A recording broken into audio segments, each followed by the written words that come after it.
Hello student, আজ আমরা ইতিহাসের সাজেশন বিভাগ ঘয়ের বিভাগ ক্ষয়ের সাজেশন, যেটা 16 নম্বরের বিভিন্ন ধরনের কোয়েশ্চেন থাকে, সব 1 নম্বর করে। এখান থেকে মোট বিভাগ থাকে 1টি, 2টা, 3টা, 4টা, 5টা, 5টা বিভাগ থেকে প্রতিটা বিভাগ থেকে একটা করে করতেই হবে, আর টোটাল 16টা করতে হবে। এরকম একটা প্রশ্ন সেট থাকে। দেখো এইখানে আমি বলছি এই 2.5 উপবিভাগটা আছে, বিবৃতিমূলক যে প্রশ্ন, কোন ব্যাখ্যাটা ঠিক হবে, এটা তো সময় নষ্ট হয়। ইতিহাসে অনেক বড় প্রশ্ন আসে, অনেক 2 নম্বরের প্রশ্নগুলো বেশি লিখতে হয়, সময়ের অনেক ক্রাইসিস থাকে। ফলে তুমি যদি বিবৃতিতে সময় চলে যায়, অথচ রিক্সও হয় অনেক সময় প্র্যাকটিস করার থেকে, তাহলে 4টা বিবৃতির মধ্যে আমি একটি করবো যে কোনো। দেখবে তোমার অনেক টাইম একটা করতে তুমি বাধ্য, যেহেতু প্রতিটি উপবিভাগ থেকে। সেই জায়গায় আমি ম্যাপ পয়েন্টিং যেটা ইতিহাসে পড়ে সেইটা বাচ্চারা ছাড়ে, কিন্তু আমি চাইছি তোমরা ওইটাই অ্যাটেম্প করবে, ম্যাপ পয়েন্টিংটাই অ্যাটেম্প করবে, ঠিক আছে? ম্যাপ পয়েন্টিংটাই অ্যাটেম্প করবে। প্রতিটা বিভাগ থেকে ম্যাপ পয়েন্টিংটা অ্যাটেম্প করলে কি আছে, ম্যাপ পয়েন্টিং একদম 6 নম্বর পাবে, আর 16টা প্রশ্ন তাড়াতাড়ি হয়ে যাবে। টোটাল যে 16টা প্রশ্ন, ওইটা এইখান থেকে অনেকটা টাইনি দেবে তোমাকে। এবং সব থেকে বড় কথা হচ্ছে এই যে ম্যাপ পয়েন্টিংয়ের পোর্শনটা, এটা তুমি কমন পাবে, তার আমি সাজেশন দিয়ে দিয়েছি তোমাকে। তা এইবারে যাবে না, আর কি করে করবে, কিমা কাজ সব বলবো আমি। তাহলে ম্যাপ পয়েন্টিং কেন করবে না? ভূগোলে তুমি ম্যাপ পয়েন্টিং করছো, এখানে আমি একটা ম্যাপ নেবো ইতিহাস পরীক্ষার দিন, এবং 4টা ম্যাপ পয়েন্টিং ঝাট করে দেবো। 4টা তো পড়বে, 4টা করে দেবো, তাহলে 4 নম্বরে চাপ রইলো না। দেখবে বাকি তোমার 12টা করতে কত সহজ হয়েছে। বিবৃতিমূলক একটা করবে, যেহেতু প্রতিটি বিভাগ থেকে একটি করতে বলেছে, বিবৃতিমূলক এক্সট্রা খানে করতে যাবো। বা ছাত্ররা করে কি, একটা ম্যাপ করে, তো সেই তো তোমাকে ম্যাপটা নিতে হচ্ছে, সেই তো সময়টা যাইছে ম্যাপ পয়েন্টিং সেলাই করতে হচ্ছে, মানছি, কিন্তু একটা তো করতে হবে, একের জন্য তো যাচ্ছে, তাহলে আর 3টা নয় কেন? তাহলে আমার 4 নম্বরের ম্যাপ পয়েন্টিং আমি 4 পাবো, ভয় কি? আর আমি তো প্র্যাকটিস করে দিচ্ছি তোমাকে, সাজেশন সমেত প্র্যাকটিস করে দিচ্ছি, সাজেশনটাও দিচ্ছি কোনগুলো পড়বে। দেখো চলো, তাহলে বুঝতে পেরে গেছি সবাই। এইখানে কিন্তু ম্যাপ পয়েন্টিং করাটাই বুদ্ধিমানের কাজ, আর এই বিবৃতি করাটি একটি বড় ধরনের বোকামি হচ্ছে। তাই তোমাদের একদম আমি বলছি, তুমি একদম শিওর ম্যাপ পয়েন্টিং কমন পাই যাবে, টেনশন নেই কোনো। টেস্ট পেপারের পেজ ফলো করো। দেখো সাঁওতাল বিদ্রোহের এলাকা 19 সালে 23 সালে পড়েছিল, এইটি কিছুটা দিবে না, এটি আগে বছর দিয়েছি 2025-এ। দেখো সাঁওতাল বিদ্রোহের এলাকা, কোল বিদ্রোহ পড়েছিল আগে বছর। তো দেশীয় রাজ্য হায়দ্রাবাদ, এটা ইম্পর্টেন্ট খুব। দেখো দেশীয় রাজ্য হায়দ্রাবাদ আমি দেখাচ্ছি ম্যাপের মধ্যে। দেখো দেশীয় রাজ্য হায়দ্রাবাদ এইটা। শোনো, তোমরা পেন্সিলের মধ্যে এই জায়গাটা পেন্সিলে করবে। দেখো দেশীয় রাজ্য হায়দ্রাবাদ এই যে করেছি একটু বেশি দিয়ে ফেলেছি, এইটুকুর মধ্যে নেবে। শোনো, ছোট হলে কোনো অসুবিধা নাই, যদি হায়দ্রাবাদ এত বড় হয়, তার মধ্যে যদি আমি এইটুকুটা চিহ্নিত করি, ঠিক আছে, হায়দ্রাবাদ ঠিক আছে। কিন্তু যদি এর বাইরে চলে যায়, যতটা বটে তার বাইরে চলে গেল, মহারাষ্ট্রে ঢুকে গেল বা মধ্যপ্রদেশে চলে গেল হায়দ্রাবাদ, সেটা কিন্তু একটু বড় ধরনের ভুল। সেটা তুমি ছোট করবে যত সম্ভব, একটু ছোট জায়গা চিহ্নিত করে দিলে। আর এইটি কিন্তু নামটি পেনে লিখবে, নামটি পেনে, কালো পেনে। ভারতের সংবিধানে দেওয়া নাই যে এটা নামটা পেন্সিলে। দেখো নাম পেনে দিলে লেখাটা ভালো বোঝায়, লেখাটা খেলে, চোখে পড়ে সবার। এলাকাটা চিহ্নিত করলে পেন্সিলে, সেটিং করলে পেন্সিলে, কিন্তু নামটি ওইটার উপরেই তুমি দিয়ে দিবে, ফলে সেটিংটার উপরে নামটা থাকলেও কোনো অসুবিধা নেই। 4টা জায়গায় 4টা নাম থাকবে, কারণ এক কাছে 4টা। যে ম্যাপ পয়েন্টিংটা তোমার এই বছরের জন্য সিলেক্ট হবে, নিশ্চয়ই এক জায়গাতেই 4টা জায়গা দিবে না। যারা কোশ্চেন করে তারা খুব বুঝে, এক জায়গায় 4টা দিয়ে দিল আর বাকি গোটা ম্যাপটা হওয়া চললো, ওইরকম হবে। বিভিন্ন যত্র তথ্য দেবে, দেখবে ছোড়াই ছিটে দেবে। প্রতি বছরের কোশ্চেনের একটা সিস্টেম, যারা দিচ্ছে তারাও জানে যে এটা গেজেট হয়ে যাবে। ফলে একটা এইখানে দিল তো একটা উত্তরপ্রদেশে দিবে, একটা পশ্চিমবঙ্গে দিবে, এরকমভাবে ম্যাপ পয়েন্টিং দিবে, ঠিক আছে? তো হায়দ্রাবাদ দেশীয় রাজ্য লেখাটা কিন্তু বি.আর. আম্বেদকর লিখে যায় নাই যে এটা পেন্সিল। আমরা নিজেরা কল্পনা করে নিয়েছি যে লেখাটাও পেন্সিলে করবো। আরে লেখাটা তুমি পেনে করবে, কালো কালিতে, সরু কালো কালিতে, দেখতে ভালো লাগে লেখাটা, হাতে লেখাটাও ভালো আসে। শুধু সেটিংটা পেন্সিলে করবে, ঠিক আছে? দেশীয় রাজ্য হায়দ্রাবাদ এই জায়গাটা সবাই চিহ্নিত করে, এটা বিশেষ সাজেশন দিচ্ছি আমি। চুয়াড় বিদ্রোহের এলাকা 18 সালে পড়েছে, 24 সালে পড়েছে। তাহলে চুয়াড় বিদ্রোহের এলাকা এই যে আমাদের যে তো মোটামুটি মেদিনীপুর, ঝাড়গ্রাম, কিছুটা পুরুলিয়ার পাটেও পড়েছে এই এলাকাটা। তাহলে এইখানটা তুমি এইখানে চুয়াড় বিদ্রোহের এলাকা, বাঁকুড়া, মেদিনীপুর, বাস চুয়াড় বিদ্রোহের এলাকা পেনে লিখবে। আর এই জায়গাটা চিহ্নিত করবে, আর নিচে অ্যারো দিয়ে পেনে লিখে দিবে, বক্স করে দেবে লেখাটার মধ্যে, দেখতে ভালো লাগবে, সাজানো খাতা। বাস চুয়াড় বিদ্রোহের এলাকা আমার সাজেশন থাকছে। তাইলে মহাবিদ্রোহের কেন্দ্র ঝাঁসি, এটা আগে বছর পড়ে গেছে, এটা ইম্পর্টেন্ট না এই বছর, ঠিক আছে? মহাবিদ্রোহের কেন্দ্র ঝাঁসি পড়বে না। সাঁওতাল বিদ্রোহ পড়ে গেছে। বারাসত বিদ্রোহের এলাকা 19, 20, 25 কতবার রিপিট হয়েছে দেখছো? চলো, বারাসত বিদ্রোহের এলাকা এইটা, বারাসত বিদ্রোহের এলাকা এইটা, মোটামুটি উত্তর 24 পরগনা, একটু দক্ষিণ 24 পরগনা, একটু হুগলি, এই এলাকাটা। শোনো, এখন আমার নীল বিদ্রোহ করা হয়েছে উপরটায়, পরীক্ষাতে নীল বারাসাত জিন্দেগিতে দিবে না, কারণ সবাই জানে নীল আর বারাসাতে কি জায়গায়। আরে এই জায়গাতে নীল বিদ্রোহ হয়েছে, পাবনা টাবনা, যশোহর, নদিয়া, এই জায়গাতে নীল বিদ্রোহ হয়েছে। অন্য সময় এই জায়গাটা দিলে নিচটা উত্তর দিনাজপুর দক্ষিণ দিনাজপুরের এলাকাটাতে বারাসাত বিদ্রোহ হয়েছে। তো এটা বারাসাত বিদ্রোহ বক্স করে দেবে পেনে, পেনে লিখবে, জায়গা সেটিং করবে পেন্সিলে। নীল বিদ্রোহের এলাকা নদিয়া, বাংলাদেশেরও তখন তো বাংলাদেশ ভাগ হয় নাই, ইতিহাসের তো বাংলাদেশ ভাগ হয় না, ইতিহাসের পাকিস্তানও ভাগ হয় না, ইতিহাসে বাংলাদেশও ভাগ হয় নাই। তাহলে যশোহর এই এলাকাটা তোমার পুরাটাই একটু বাড়তি দেখাতে পারো নীল বিদ্রোহ।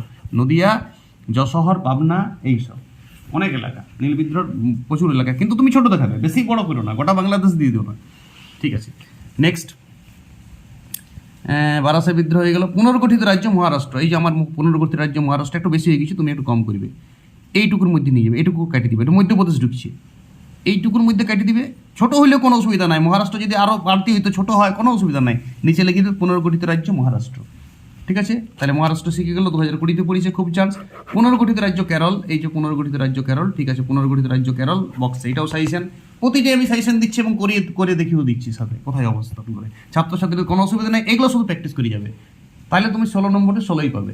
আর টাইমটা বাঁচবে, বড় প্রশ্ন লিখতে সুবিধা হবে, সব থেকে বড় টাইমটা, সব থেকে ইতিহাসের বেশি টাইম যায় বিবৃতিগুলো পড়তে, তারপরে একবার পড়লে, তারপরে আবার ভাবলে, এক 3টা বিবৃতি করতে যদি তুমি 4টা বিবৃতি করো, তোমার 10 মিনিট সময় হবে। প্র্যাকটিস করে দেখবে, তার থেকে তো ম্যাপ পয়েন্টটিকে ঝাটাক করে তুমি 3 মিনিটে মেরে দিবে। আর একটা তো ম্যাপ পয়েন্টিং তোমাকে করতেই, যেমন লাগে যে তুমি ম্যাপ পয়েন্টিং করবেই না বলছো, একটা তো করতে হবে, অর্ডার আছে সরকারি। ঠিক আছে, নীল বিদ্রোহের একটি কেন্দ্র যশোহর, নদিয়া নীল বিদ্রোহের কেন্দ্র, এই যে নীল বিদ্রোহের কেন্দ্র দেখাচ্ছি। ঠিক আছে, পুনর্গঠিত রাজ্য গুজরাট, এই যে গুজরাট, ঠিক আছে, খাঁজিটা এমনি ভূগোলও জানি আমরা, এটা পুরাটা গুজরাট রাজ্য, পুনর্গঠিত রাজ্য গুজরাট, ওটার উপর লেখা গেছে, লিখে দিয়েছি, বাইরে লিখবে পরীক্ষায়, কারণ এখন আমাকে তো অনেকগুলো দেখাচ্ছি একসাথে একটা ম্যাপের উপর, তুমি তো 4টা করবে, তোমার ফ্রেশ থাকবে পুরা। ওকে, মুন্ডা বিদ্রোহের এলাকা 2018, দেখো মুন্ডা বিদ্রোহের এলাকা, মুন্ডা বিদ্রোহের এলাকা মোটামুটি এইটা, রাঁচি ঝাড়খণ্ড, একটু বেশি চলে গেছে, তুমি অত দূর যাবে না, এই পর্যন্ত যাবে কাটিংটা, বুঝতে পারছি, এই পর্যন্ত বাস। ছোট করে দেখাও, ছোট করে দেখালেও কোনো অসুবিধা নাই, মুন্ডা বিদ্রোহ একটা যদি এইটুকু করো তাও চলবে, তার বাইরেও মুন্ডা বিদ্রোহ হয়েছে, কিন্তু ওইটুকু তো হয়েছে বাস। তুমি তো সঠিক দেখাচ্ছ মুন্ডা বিদ্রোহ এলাকা, পুরো এলাকাটা কেন দেখাবো? এইটার মধ্যে তো লোকের ঘরও আছে, ঘরটার ভিতর তো মুন্ডা বিদ্রোহ হয়নি, নিশ্চয়ই কোনো মাঠ তাটা হয়েছে, তাহলে আমি তাও দেখাচ্ছি, এই জিনিসগুলো বোকামি হচ্ছে। মুন্ডা বিদ্রোহ এলাকা বক্সে উপরে আরো মারি আমি তীর দিয়েছি। ঠিক আছে, চলো, মুন্ডা বিদ্রোহ এলাকা খুব চান্স, মুন্ডা বিদ্রোহ এলাকা বিরাট চান্স। বারাসাত বিদ্রোহ খুব ইম্পর্টেন্ট, নীল বিদ্রোহ খুব ইম্পর্টেন্ট, মুন্ডা, বারাসাত, নীল, সন্ন্যাসী ফকির, এই জায়গাটা দেখো, ধ্যান দাও। বাংলাদেশের উপরটা আমি সন্ন্যাসী ফকির আমি সাজেশনে দিয়ে দিলাম 13 নম্বরে, সন্ন্যাসী ফকির এলাকা, এটা পড়ে নাই প্রিভিয়াস ইয়ার, এই বছর দিতে পারে। সন্ন্যাসী ফকির এলাকা, সন্ন্যাসী ফকির এলাকা এই বাংলাদেশের ডগটা, আর আমাদের এই কুচবিহার টুচবিহার এই এলাকাটা, রংপুর, দিনাজপুর, বাংলাদেশের এইটা রাজশাহী, এইসব এইটা লিখে দিবে, কোচবিহার, হ্যাঁ, দিনাজপুর, বাংলাদেশের রাজশাহী, এইসব জায়গাগুলো বাস, বাংলাদেশটা একটু দিবে। এইটা সন্ন্যাসী ফকির, সবাই সাজেশন দিলাম। মুন্ডা বিদ্রোহ এলাকা দেশীয় রাজ্য জুনাগড়, এই যে গুজরাটের নিচটাই জুনাগড়, গুজরাটের নিচটা এটা জুনাগড়, দেশীয় রাজ্য জুনাগড়, খুব চান্স, ভিভিআই খুব ইম্পর্টেন্ট এই বছরের জন্য, প্রতিটা ইম্পর্টেন্ট, প্রতিটা তুমি এইগুলো প্র্যাকটিস করে যাও, ম্যাপের মধ্যে প্র্যাকটিস করো এই কটা দিন, তুমি ওইটা তো 16 তুলবে। আরে 4 নম্বরের ব্যাপার, একটা বড় প্রশ্ন, আমরা ভাবি ম্যাপ পয়েন্টিংটা কোনো ব্যাপার নাই, তুমি বড় প্রশ্নের জন্য জীবন দিয়ে দিছো একটা 4 নম্বর পাওয়ার জন্য, ম্যাপ পয়েন্টিং 4টা পয়েন্ট বুঝাই 4 নম্বর পাবো, সেটা একই মানের, বোঝার চেষ্টা করো। তুমি সিপাহী বিদ্রোহের প্রকৃতি লিখে 4 পাবে, তুমি এখানে পুরাপুরি একটা বড় কোশ্চেন রামমোহনের আন্দোলন লিখে তুমি 4 পাবে, এটা বিবেকানন্দ নবশূদ্র জাগরণ আন্দোলন লিখবো তবে 4 পাবো, সভা সমিতি যুগ বিরাট বড় লিখবো, অথচ ম্যাপ পয়েন্টিং মাত্র 4টা ফুট বুঝাবার 4 পাবো, একই নাম্বার, তোমার তো নাম্বারটা দরকার। কি ছাত্রছাত্রীরা বোকা, এইখানে 16-র মধ্যে ইতিহাসের ম্যাপ পয়েন্টিং করা অত্যাবশ্যক, যদি কেউ না করছো বিরাট বড় রাম ঠকন ঠকবে তুমি, আর ভয় পাবার কি দরকার, ভূগোলে তো 10টা ম্যাপ, ভারতের ম্যাপটাই তো আছে, একটু বাংলাদেশ এটা আছে, তখন তো ওইটা গোটাটাই ভারত, কিসের ভয়? আরে তুমি ম্যাপ পয়েন্টিংটা তোমাকে করতে হবে, অবধারিত একদম ইতিহাসে, নাহলে তুমি বোকামি খেচ্ছো। 4 নম্বর আছে, 1 নম্বর নাই, তুমি 3টা এক্সট্রা কোয়েশ্চেন করলে চাপ থাকে না, ইতিহাস পরীক্ষাটা আরো সহজ হয়ে যায়, লেলাগিরি করবে না, একদম ম্যাপ পয়েন্টিং করবে। দেখো নেক্সট, মহাবিদ্যালয়ের অন্যতম কেন্দ্র মিরাট, উত্তরপ্রদেশ রাজ্যে অবস্থিত। দেখো মহাবিদ্যালয়ের অন্যতম কেন্দ্র মিরাট, দিল্লি থেকে একটু আগে। মহাবিদ্যালয় এই যে এইটা মিরাট, একটু এইদিকে করে দেখাবে, এই দিক করে, ঠিক আছে, এটা প্রপার মিরাট, স্টার দিতে পারো তুমি, এটা মিরাট, মহাবিদ্যালয়ের কেন্দ্র মিরাট, উত্তরপ্রদেশ রাজ্যে আছে, এটা উত্তরাখণ্ডে নাই। মহাবিদ্যালয়ের একটি কেন্দ্র কানপুর, কানপুর তো পুরাপুরি উত্তরপ্রদেশের মিডিল বটে, কানপুর, ঠিক আছে, গঙ্গা নদীর তীরে আছে, গঙ্গা নদীটা এইখান দিয়ে গিয়েছে, কানপুর একটা টাউন, এটা কানপুর, স্টার দিবে, কানপুর, মহাবিদ্যালয়ের কেন্দ্র কানপুর। মহাবিদ্যালয়ের কেন্দ্র দিল্লি, মহাবিদ্যালয়ের কেন্দ্র দিল্লি তো পুরা বাহাদুর শাহ ছিল, মহাবিদ্যালয়ের কেন্দ্র দিল্লি, এমনকি মহাবিদ্যালয়ের কেন্দ্র ঝাঁসি তো পড়েছে এই বিষয়।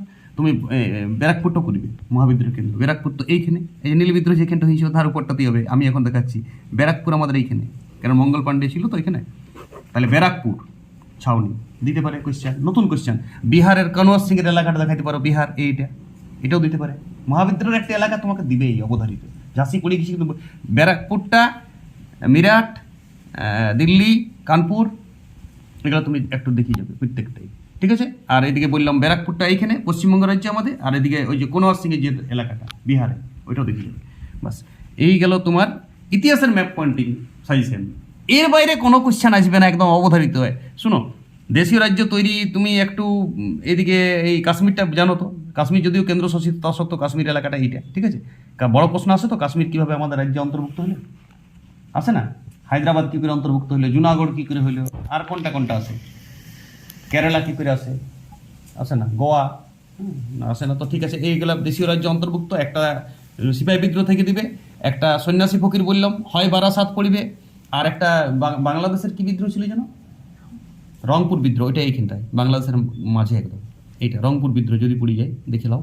আমি একটু লিখেও দিলাম 14 নম্বরে রংপুর বিদ্রোহ। সাইসেন কেন করবো, রিক্স লিখুন, আমি এটা 4 তুলবো, 4 আর লেখাটা পেনে করিবে, পেনে কালো কালিতে। সংবিত বি.আর. আম্বেদকর লিখি যায় না যে পেনে করতে হবে নাই, যে টিচার বলছে সে টিচারের কথা শুনবে না তুমি, ছবিটা পেন্সিলে দেখাবে, আর এখানে নামটা পেনে ভালো দেখায়।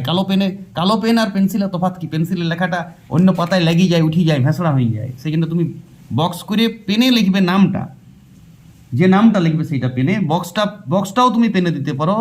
আর শেডিংটা শুধু পেন্সিলে, আগে 4টা পেন্সিল শেডিং করে নেবে, নামগুলা যখন পেন্সিল ঢাকাই দিবে তারপরে পেনটা বের দিবে, যে আমার পেন পেন্সিল করার দরকার নেই, পেন্সিলে 4টা জায়গা পয়েন্ট করে দিলে যে 4টা পড়বে, 4টাই তুমি পারবে, এর বাইরে যাবে না একদম।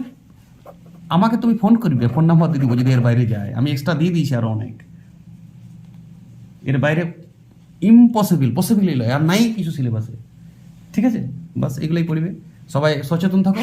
অবশ্যই 4টা ম্যাপ পয়েন্ট করছো সবাই, এইখান থেকে তোমার 3টা এক্সট্রা হয়ে যাবে। এবং ইতিহাসে 98 তুলব আমি, মিশন 98।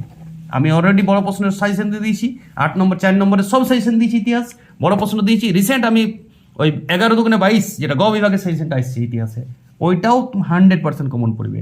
ভূগোলের সাজেশন দিয়েছি রিসেন্ট, ভূগোলের শর্ট কোশ্চেন, ভূগোলের ম্যাপ পয়েন্টিংয়ের সাজেশন আসছে খুব শীঘ্রই। অঙ্কে উপপাদ্য, জ্যামিতি, সম্পাদ্য সাজেশন দিয়ে দিয়েছি, ওর বাইরে যাবে না। এক্সট্রা উপাদ্য কমন পাবে তুমি, মাত্র 4টা দিয়েছি, মাত্র 4টার মধ্যে তুমি এক্সট্রা কমন পাবে, ভাবো একবার। ওকে, সবাই অনেক পড়াশোনা করো, সামনে মাধ্যমিক। ইতিহাস অবশ্যই ম্যাপ পয়েন্টিং করবে, মাথায় ভূত চাপাবে না, বহুত ফ্যাসিলিটি পাবে। ওকে।